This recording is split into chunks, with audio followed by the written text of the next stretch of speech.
김유정, 1908년 춘천에서 태어났다. 불우한 환경과 병고 속에서 인생을 마감한 작가로 일제 말기에 활동한 작가 중에서 가장 역량 있는 작가로 인정받고 있다. 제목은 봄. 으로 들어가겠습니다. 장인님, 인젠 내가 이렇게 뒤통수를 긁고 나이가 찼으니 성례를 시켜줘야 하지 않겠느냐고 하면 대답이 늘 이 자식아 성례고 뭐고 미처 자라야지 하고 만다. 이 자라야 한다는 것은 내가 아니라 장차 내 아내가 될 점순이의 키 말이다. 내가 여기에 와서 돈 한 푼 안 받고 일하기를 3년 하고 꼬박이 7달 동안을 했다. 그런데 미처 못 자랐다니까. 이 키는 언제야 자라는 겐지 짜증 영문 모른다. 일을 좀 더 잘해야 한다든지 혹은 밥을 많이 먹는다고 노상 걱정이니까 좀 덜 먹어야 한다든지 하면 나도 얼마든지 할 말이 많다. 하지만 점순이가 아직 어리니까 더 자라야 한다는 얘기에는 어째 볼 수 없이 그만 빙빙하고 만다. 이래서 나는 애초에 계약이 잘못된 걸 알았다. 이태면 이태, 3년이면 3년, 기한을 딱 작정하고 일을 해야 원할 것이다.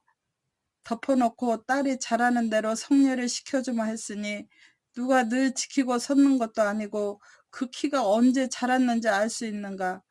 그리고 난 사람의 키가 무럭무럭 자라는 줄만 알았지 북배기 키에 모로만 벌어지는 몸도 있는 것을 누가 알았으랴. 때가 되면 장인님이 어련하랴 싶어서 군소리 없이 꾸벅꾸벅 일만 해왔다. 그런 말이다.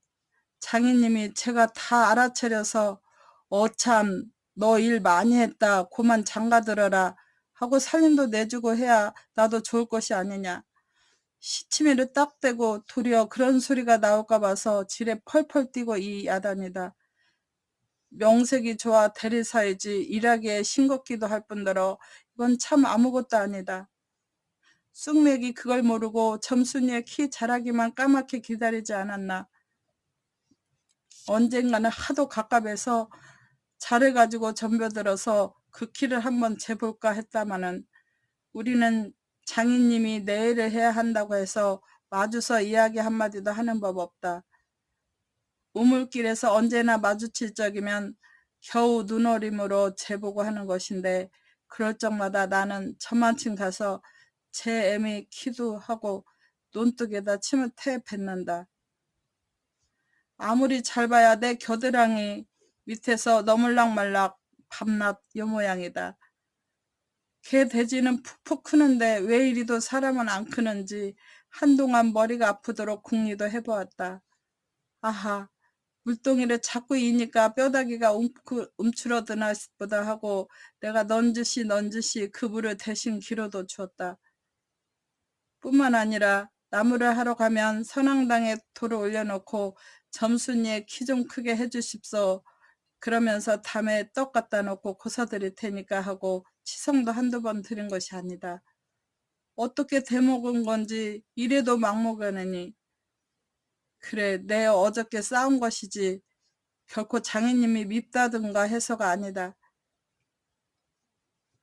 뭐를 붓다가 가만히 생각을 해보니까 또 싱겁다. 이 벼가 자라서 점순이가 먹고 좀 큰다면 모르지만 그렇지도 못한 걸 내 심어서 뭐라 하는 거냐. 해마다 앞으로 축 거불지는 장인님은 아랫배에 그 배를 불리기 위하여 심건 조금도 쉽지 않다. 아이고 배야. 난 물 붓다 말고 배를 쓰다듬으면서 그대로 논둑으로 기어올랐다. 그리고 겨드랑이에 꼈던 벼 당긴 키를 그냥 땅바닥에 털썩 떨어치며 나도 털썩 주저앉았다. 일이 암만 바빠도 나 배 아프면 고만이니까. 아픈 사람이 누가 일을 하느냐.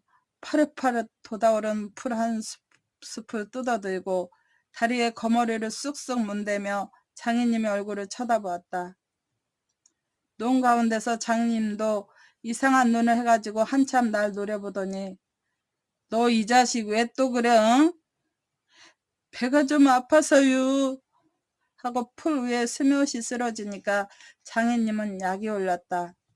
저도 눈에서 첨벙첨벙 둑으로 올라오더니 잡은 참 내 멱살 움켜쥐고 뺨을 치는 것이 아닌가. 이 자식아, 이러다 말면 누굴 망해놓을 속셈이냐. 이 대가리 까놓을 자식아. 우리 장인님은 약이 오르면 이렇게 손버릇이 아주 못됐다.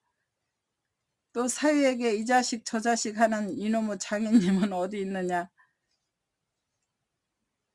오죽해야 우리 동네에서 누굴 물러나고 그 애가 욕을 안 먹은 사람은 명이 자르다 한다. 조그만 아이들까지 그를 돌아세워 놓고 욕필이 하고 손가락질을 할 만치 두루 인심을 잃었다. 허니 인심을 정말 잃었다면 욕보다 읍의 배 참봉댁 마름으로 더 잃었다. 버니 마름이란 욕 잘하고 사람 잘 치고 그리고 생김 호박개 같아야 쓰는 거지만 장인님은 외양이 똑 됐다.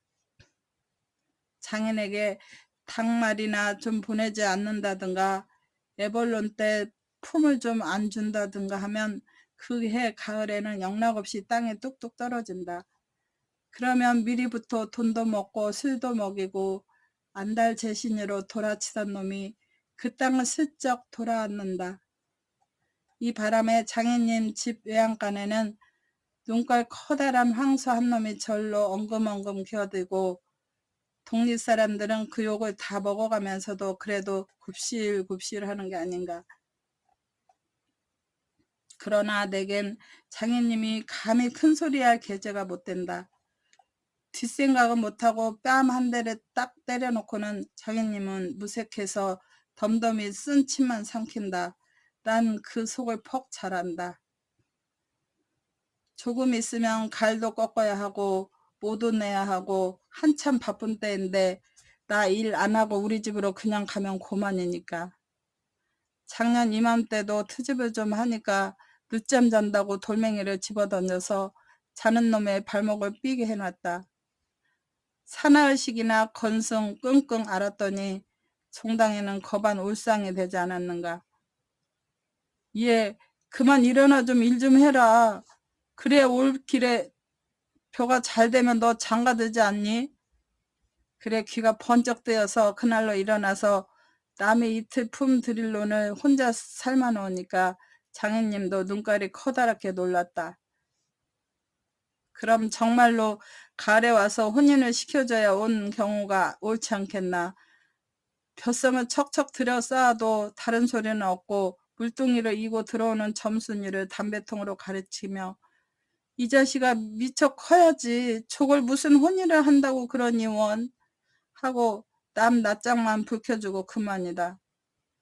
골김에 그저 이놈의 장인님하고 대또래다 내꿈고 우리 고향으로 내뺄까 하다가 꾹꾹 참고 말았다. 참말이지 난 이 꼴하고는 집으로 차마 못 간다. 장가를 들러갔다가 오죽 못났어야 그대로 쫓겨왔느냐고 손가락질을 받을 테니까. 눈뚝에서 벌떡 일어나 한풀 죽은 장인님 앞으로 다가서며 난 갈 테야요. 그동안 사경 쳐내주셔. 너 사이로 왔지 어디 머슴살로 왔니? 그러면 얼찐 성례를 해줘야 안 하지요. 밤낮 부려만 먹고 해준다 하고. 글쎄 내가 안 하는 거냐 그년이 안 크니까 그렇지 하고 얼음얼음 담배만 담으면서 늘 하는 소리를 또 들어놓는다. 이렇게 따져나가면 언제든지 늘 나만 미치고 만다. 이번에는 안 된다 하고 대뜸 구장님한테 하자고 소매자락을 내끌었다. 아, 이 자식아 왜 이래 어른을. 안 된다고 빼뜨리고 이렇게 호령을 제 맘대로 하지만 장인님 제가 내 기운은 못 당한다. 막 부려먹고 딸은 안 주고 게다가 땅땅 치는 건 다 뭐야. 그러나 사실 참 장인님이 미워서 그런 것은 아니다. 그 전날 왜 내가 쇠곡에 맞은 봉우리 화전밭을 혼자 갈고 있지 않았느냐. 박하생이로 돌 적마다 야릇한 꽃내가 물컥물컥 코를 찌르고 머리 위에서 벌들은 가끔 붕붕 소리를 친다. 바위 틈에서 샘물 소리밖에 안 들리는 산골짜기니까 맑은 하늘의 봄볕은 이불 속같이 따스하고 꼭 꿈꾸는 것 같다. 나는 몸이 나른하고 병이 나려고 그러는지 가슴이 울렁울렁하고 이랬다. 어러이 말이 맘맘마 이렇게 노래를 하며 소리를 부리면 어느 때 같으며 어깨가 으쓱으쓱한다. 왠지 밭에 반도 갈지 않아서 온몸이 맥이 풀리고 대구 짜증만 난다.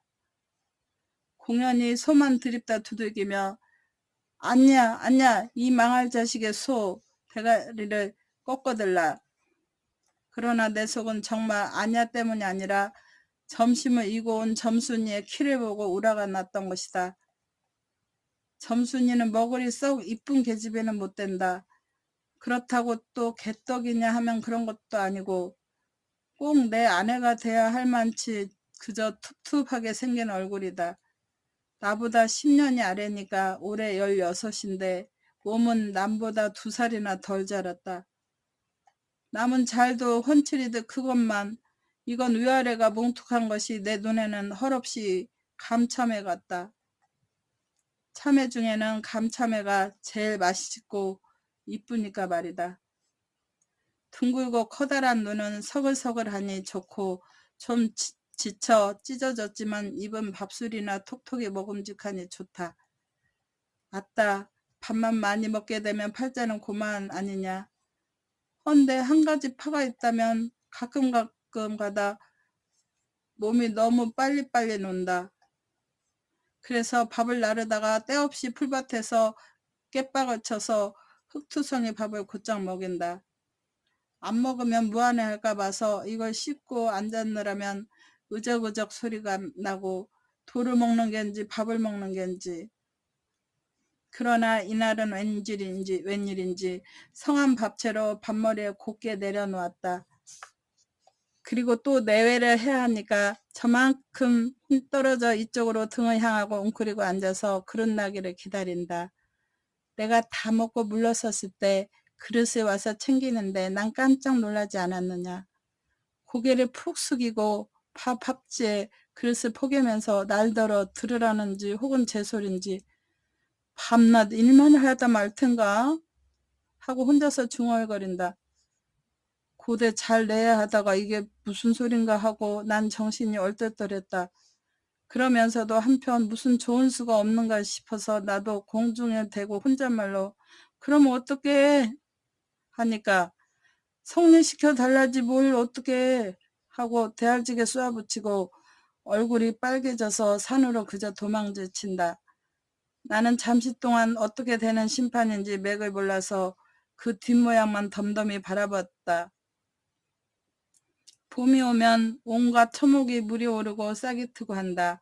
사람도 아마 그런가 보다 하고 며칠 내에 부쩍 자란 듯 싶은 점순이가 여간 반가운 것이 아니다. 이런 걸 멀쩡하게 안직 어리다고 하니까 우리가 구장님을 찾아갔을 때 그는 쌀이문 밖에 있는 돼지우리에서 죽을 퍼주고 있었다. 서울에 좀 갔다 오더니 사람은 점잖아야 한다고 옷샘이 양쪽으로 뾰족이 삐치고 그걸 에헴하고 늘 쓰담는 버릇이 있다. 우리를 멀뚱히 쳐다보고 미리 알아챘는지 왜 일들 하다 말고 그래? 하더니 손을 올려서 그 에헴을 한번 후딱 했다. 구장님, 우리 장인님과 틈에 계약하기를 먼저 덤비는 장인님을 뒤로 떠다매고 내가 허둥지둥 달겨드다가 가만히 생각하고 아니 우리 빙장님과 틈에 하고 첫 번부터 다시 말을 고쳤다. 장인님은 빙장님 해야 좋아하고 밖에 나와서 장인님 하면 괜시리 코를 내려고 든다. 뱀도 뱀이래야 좋으냐고 창피스러우니 남 듣는 데는 제발 빙장님, 빙모님 하라고 일상 당조심을 받아오면서 난 그것도 자꾸 잊는다. 당장도 장인님 하다 옆에서 내 발등을 꼭 밟고 걷는지를 흘기는 바람에야 겨우 알았지만 구장님도 내 이야기를 자세히 듣더니 퍽 딱한 모양이었다. 하기야 구장님뿐만 아니라 누구든지 다 그렇게다. 길게 길러둔 새끼 손톱으로 코를 후벼서 저리 탁 튀기며 그럼 봉필씨 얼른 성례를 시켜주구려. 그렇게까지 제가 하고 싶다는 걸 하고 내 진작대로 말했다. 그러나 이 말에 장인님이 삿대질로 눈을 부라리고 아 성례고 뭐고 계집애 년이 미처 자라야 할 게 아닌가 하고 고만 멀수룩해서 입맛만 쩍쩍 다실 뿐이 아닌가. 그것도 그래. 그래 거진 4년 동안에도 안 자랐다니 그 키는 언제 자라죠? 다 그만두고 사격 내슈. 글쎄 이 자식아 내가 크지 말라고 그랬니? 왜 날 보고 떼냐? 빅모님은 참새만한 것이 그럼 어떻게 애를 낳쥬? 장인님은 이 말을 듣고 껄껄 웃더니 코를 푸는 척하고 날 은근히 골리려고 팔꿈치로 옆 갈비뼈를 퍽 치는 것이다. 더럽다. 나도 종아리에 파리를 쫓는 척하고 허리를 구부리며 그 궁둥이를 확 때밀었다. 장인님은 앞으로 우찌끈하고 쌀이뭉개로 쓰러질 듯 하다가 몸을 바로 고치더니 눈총을 몹시 쏘았다. 이런 쌍년의 자식 하고 싶으나 남의 앞이라니 차마 못하고 섰는 그 꼴이 보기에 퍽 쟁그러웠다. 그러나 이 밖에는 별반 신통한 귀정을 얻지 못하고 도로 논으로 돌아와서 물을 부었다. 왜냐면 장인님이 뭐라고 귓속말로 쓰근쓰근하고 간 뒤다. 구장님이 날 위해서 조용히 데리고 아래와 같이 일러주었기 때문입니다.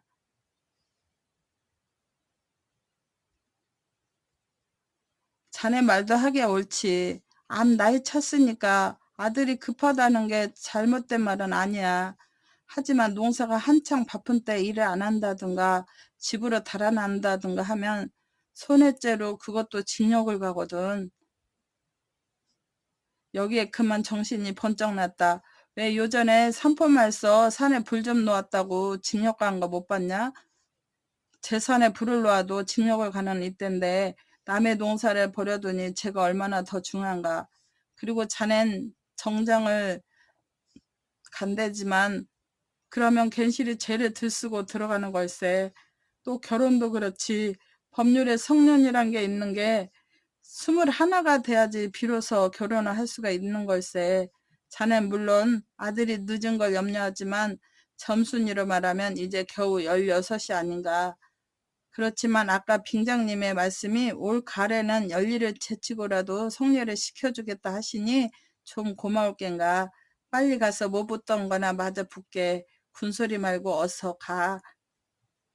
그래서 오늘 아침까지 끽소리 없이 왔다. 장인님과 내가 싸운 것은 지금 생각하면 전혀 뜻밖의 일이라 안 할 수 없다. 장인님으로 말하면 요즘 막 자긴들에게 행세를 좀 하고 싶다고 해서 돈 있으면 양반이지 별게 있느냐 하고 일부러 아랫배를 쑥 내밀고 걸음도 뒤틀리게 걷고 하는 이 판이다. 이까진 나 좀 두들기다 남의 땅을 가지고 모처럼 닦아놓았던 가문을 망친다든가 할 어른이 아니다. 또 나로 논지면 아무쪼록 잘 배서 점순에게 얼른 장가를 들어야 하지 않느냐. 이렇게 말하자면 결국 어젯밤 몽테네 집에 마시간 것이 썩 나빴다. 낮에 구장님 앞에서 장인님과 내가 싸운 것을 어떻게 알았는지 대고 빈정거리는 것이 아닌가. 그래 맞고도 그걸 가만둬? 그럼 어떡하니? 임마 봉필이 모판에다 거꾸로 박아놓지 뭘 어떡해 하고 괜히 내 대신 화를 내가지고 주먹질을 하다 등장까지 쳤다. 놈이 번이 괄괄은 그래놓고 날더러 석유값을 물라고 막 치다오르 붙는다. 난 어안이 벙벙해서 잠자코 앉았으니까 저만 연신 짓거리는 소리가 밤낮 일만 해주고 있을 테냐? 영득이는 1년을 살고도 장갈 들었는데 넌 4년이나 살고도 더 살아야 해? 내가 세 번째 사인 줄이나 아니? 세 번째 사위. 남의 일이라도 분하다 이 자식아. 우물에가 빠져 죽어. 나중에는 겨우 손톱으로 목을 따라고까지 하고 제 아들같이 함부로 후딱이었다. 별의별 소리를 다 해서 그대로 옮길 수는 없으나 그 줄거리는 이렇다. 우리 장인님 딸이 셋이 있는데 맏딸은 재작년 가을에 시집을 갔다. 정말은 시집은 간 것이 아니라 그 딸도 대리사위를 해가지고 있다가 내보냈다. 그런데 딸이 10살 때부터 19, 즉 10년 동안에 대리사위를 갈아들이기를 동네에선 사위부자라고 이름이 났지만은 연놈이란 참 너무 많다.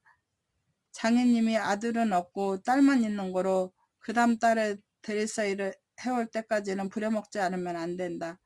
물론 머슴을 두면 좋지만 그건 돈이 드니까 일 잘하는 놈을 고르느라고 연방 바꿔드렸다. 또 한편 놈들이 욕만 주창 퍼붓고 심의도 부려먹으니까 벨이 상해서 달아나기도 했겠지. 점순이는 둘째 딸인데 내가 이태면 그 세 번째 대리사위로 들어온 셈이다.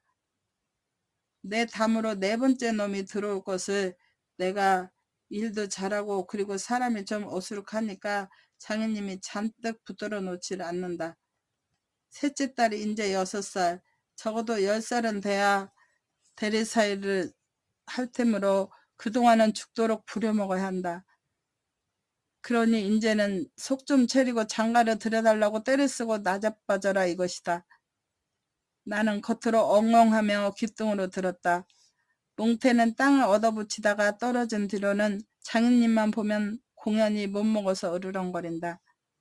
그것도 장인님이 저 달라고 할 적에 제 집에서 원한다는 그 감투, 예전에 원님이 쓰던 것이라나 옆구리에 뽕뽕 젖먹은 걸레를 선뜻 주었다면 그럴 일도 없었던 걸. 그러나 나는 뭉태란 놈의 말을 전수에 고디 듣지 않았다. 꼭 고디 들었다면 간밤에 와서 장인님과 싸웠지 무사히 있었을 리가 없다. 그러면 따르게까지 인심을 잃은 장인님이 혼자 나빴다. 실토이지. 나는 점순이가 아침상을 가지고 나올 때까지는 오늘은 또 얼마나 밥을 담았나 하고 이것만 생각했다.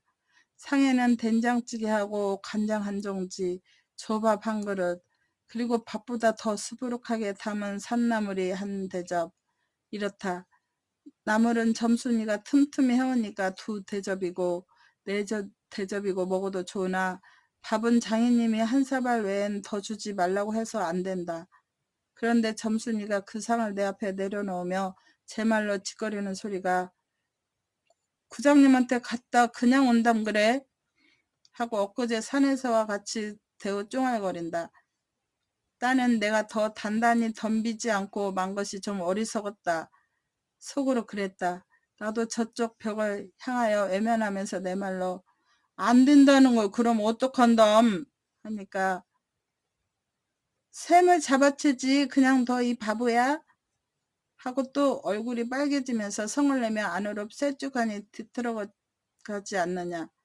이때 아무도 본 사람이 없었게 망정이지 보았다면 내 얼굴이 애미 잃은 황새 새끼처럼 가엾다 했을 것이다. 사실 이때만치 슬펐던 일이 또 있었는지 모른다. 다른 사람은 암만 못생겼다 해도 괜찮지만 내 아내 대 점순이가 병신으로 본다면 참 신세는 따분하다. 밥을 먹은 뒤 지게를 쥐고 일터로 가려 하다 도로 벗어던지고 바깥마당 공석 위에 들어누워서 나는 차라리 죽는이만 갖지 못하다 생각했다. 내가 일 안 하면 장인님 저는 나이가 먹어 못하고 결국 농사 못 짓고 만다. 뒷집으로 트림을 꿀꺽하고 대문 밖으로 나오다 날 보고서 이 자식아 너 또 왜 그러니? 간격이 났어요. 아이고 배야. 기껏 밥 처먹고 나서 무슨 간격이야. 남의 농사 버려주면 이 자식아 징역 간다 봐라. 가도 좋아요. 아이고 배야. 차마 난 일 안 해서 징역 가도 좋다 생각했다. 이루 아들을 낳아도 그 앞에서 바보 이렇게 별명을 들을 테니까 오늘은 열쪽이 난데도 결정을 내고 싶었다. 장인님이 일어나라고 해도 내가 안 일어나니까 눈에 독이 올라서 저편으로 힝하게 가더니 지게 막대기를 들고 왔다. 그리고 그걸로 내 허리를 마치 들떠넘기듯이 쿡 찍어서 넘기고 했다. 밥을 잔뜩 먹어 딱딱한 배가 그럴 적마다 퉁겨지면서 배창에 꼿꼿한 것이 여간 캥기지 않았다. 그래도 안 일어나니까 이번에는 배를 지가 막대기로 위에서 쿡쿡 찌르고 발길로 옆구리를 차고 했다. 장인님은 원체 심성이 굳어서 그렇지만 나도 저만 못하지 않게 배를 채웠다. 아픈 것을 눈을 꽉 감고 넌 해라 난 재밌다는 듯이 있었으나 볼기짜고 후려갈길 적에는 나도 모르는 곁에 벌떡 일어나서 그 수염을 잡아챘다. 내 골이 난 것이 아니라 정말은 아까부터 벽 뒤 울타리 구멍으로 점순이가 우리들의 꼴을 몰래 엿보고 있었기 때문이다. 가뜩이나 말 한마디 톡톡이 못한다고 바라보는데 몇 가지 잠자코 맞는 걸 보면 짜장밥으로 알 게 아닌가. 또 점순이도 미워하는 이까지 놈의 장인님하고는 아무것도 안 되니까 막 때려도 좋지만 사정 봐서 수염만 채고 저기까지 잘 들리도록 이걸 까셀라불다 하고 소리를 쳤다. 장인님은 더 약이 바짝 올라서 잡은 참지게 막대기로 내 어깨를 그냥 내려갈겼다. 정신이 다 아찔하다. 다시 고개를 들었을 때 그때 나도 온몸에 약이 올랐다. 이 녀석의 장인님을 하고 눈에서 불이 펑 나서 그 아래 밭있는 넝알로 그대로 떠밀어 굴려버렸다. 부려만 먹고 왜 성냐 안 하지요? 나는 이렇게 호령했다. 하지만 장인님이 선뜻 오냐 내리라도 성례시켜주마 했으면 나도 성가신 걸 그만두었을지 모른다. 나야 이러면 때린 건 아니니까 나중에 장인 쳤다는 누명도 안 들을 테고 얼마든지 해도 좋다. 한 번은 장인님이 헐떡헐떡 기어서 올라오더니 내 바지가랑이를 요렇게 노리고서 단박 움켜잡고 매달렸다. 악소리를 치고 나는 그만 세상이 팽그러 도는 것이 빙장님 빙장님 빙장님 이 자식 잡아먹어라 잡아먹어. 아 할아버지 살려 할아버지 하고 두 팔을 허둥지둥 내절 적에는 이마에 진땀이 쭉 내섰고 인젠 참으로 죽나보다 했다. 그래도 장인님은 놓질 않더니 내가 기어이 땅바닥에 쓰러져서 거진 까무러치게 되니까 놓는다. 더럽다. 더럽다. 이게 장인님인가? 나는 한참을 못 일어나고 쩔쩔맸다. 그러나 얼굴을 드니 사지가 부르르 떨리면서 나도 엉금엉금 기어가 장인님의 바지가랑이를 깍 움키고 잡아놨었다. 내가 머리가 터지도록 매를 얻어맞은 것이 이 때문이다. 그러나 여기가 또한 우리 장인님이 유달리 착한 곳이다. 여느 사람이면 사경을 주어서라도 당장 내쫓았지. 터진 머리를 불솜으로 손수 지져주고 호주머니에 회연 한 봉을 넣어주고 그리고 올가을엔 꼭 성례를 시켜주마. 암만 말고 가서 뒷골에 콩밭이나 얼른 갈아라. 하고 등을 투덕여 줄 사람이 누구냐. 나는 장인님이 너무나 고마워서 어느덧 눈물까지 났다. 점순이를 남기고 인젠 내쫓기려니 하다 뜻밖의 말을 듣고 빙장님 인제 다시는 안 그러시겠어요. 이렇게 맹세를 하며 부랴부랴 지게를 지고 일터로 갔다. 그러나 이때는 그걸 모르고 장인님을 원수로만 여겨서 잔뜩 잡아당겼다. 아 이놈아 놔라 나. 장인님은 헛손질을 하며 솔개미에 챈 닭의 소리를 연해 질렀다. 놓긴 왜 이왕이면 호되게 혼을 내주리라 생각하고 짓궂게 더 당겼다. 장인님이 땅에 쓰러져서 눈에 눈물이 핑 도는 것을 알고 좀 겁도 났다. 할아버지 놔라 나 그래도 안 되니까 얘 점순아 점순아. 이 악장의 안에 있었던 장모님과 점순이가 헐레버떡하고 단숨에 뛰어나왔다. 나 생각에 장모님은 제 남편이니까 역성을 할는지도 모른다. 그러나 점순이는 내 편에 들어서 속으로 고수해서 하겠지. 대체 이제 웬 속인지. 아버지 혼내주는 제가 내려놓고 이제 와서는 달겨들며 에그머니 이 망할 게 아버지 죽이네 하고 내 귀를 뒤로 잡아당기며 마냥 우는 것이 아니냐. 그만 여기에 기운이 탁 꺾여 나는 얼빠진 등신이 되고 말았다. 장모님도 덤벼들어 한쪽 귀마저 뒤로 잡아채면서 또 우는 것이다. 이렇게 꼼짝도 못하게 해놓고 장인님은 지게막대기를 들어서 사뭇 내려 조졌다. 그러나 나는 구태여 피하려고도 않고 암만 해도 그 속 알 수 없는 점순이의 얼굴만 멀거니 들여다보았다. 이 자식 장인 입에서 할아버지 소리가 나오도록 해.